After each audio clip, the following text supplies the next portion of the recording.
7:40. Let's go. We are here to do Jay's Artifact 2 peer review on 2B, 2D, and 2E. I'll begin with 2B. Jay did a terrific job of implementing best practices, showing leadership by completing some unofficial walkthroughs. Gave you a 4 because you implemented or you used good synthesis of your reading from our resources and course instruction. I liked what you had to say. I would encourage you, though, with your rubric requirements that you need, because you need to show where you shared the school improvement team. School improvement team needs to hear about that because that's what will get you up to that next level in terms of the scores that you'll get from TaskStream. Quality, please show more narrative. Your discussion with your PLC is kind of sketchy, but I think if you work on that narrative a little bit, the quality will come through. There's no grammar mistakes under mechanics and grammar. As far as organization, show a little bit more narrative again. The teacher empowerment checklist is easy to read, but if you'll take the time to include some explanation there, I like to tell my students that if you make it idiot-proof, you're bound to be a little bit better off.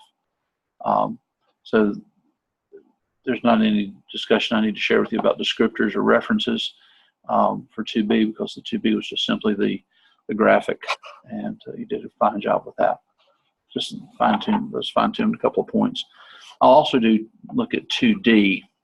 Jay, again, it's a great job with this. Your evidence is from your PLC. You discussed what went on there. Perhaps discussing something from Marzano, and from one other aspect of a couple of our earlier class readings will bring in that synthesis piece that they're looking for in the peer review. The rubric has been fully met. I don't see any shortcomings there. Talking about the quality of the narrative, let's talk about that for a second. The narrative does give great understanding. It presents the fact that you have a good understanding of what I'm trying to say. Excuse me. It is aligned with the rubric. The best thing about your writing, Jay, is you talk the way you speak. You're a great communicator. It's very straightforward, and everybody knows what you know about, and you know what you know, which is a good thing. I didn't see any grammar mistakes under the mechanics and grammar heading. Again, let's spend a little bit more time with your narrative.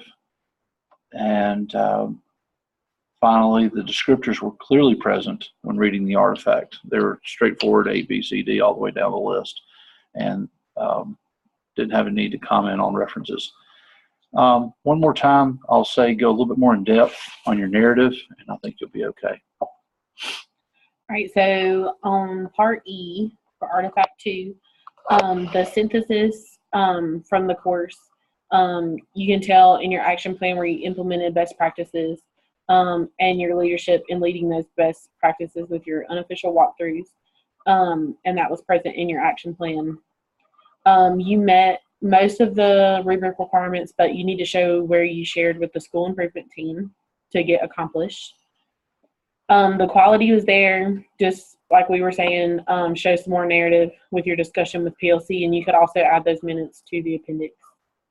There was no grammar mistakes.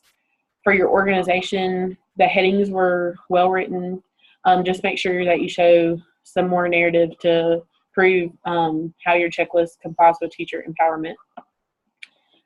It was aligned with all the descriptors. They were clearly met, A through E. And then all your references were properly cited. It was very well done. You just might want to go in a little bit more in depth with your narrative and make sure your appendices are there.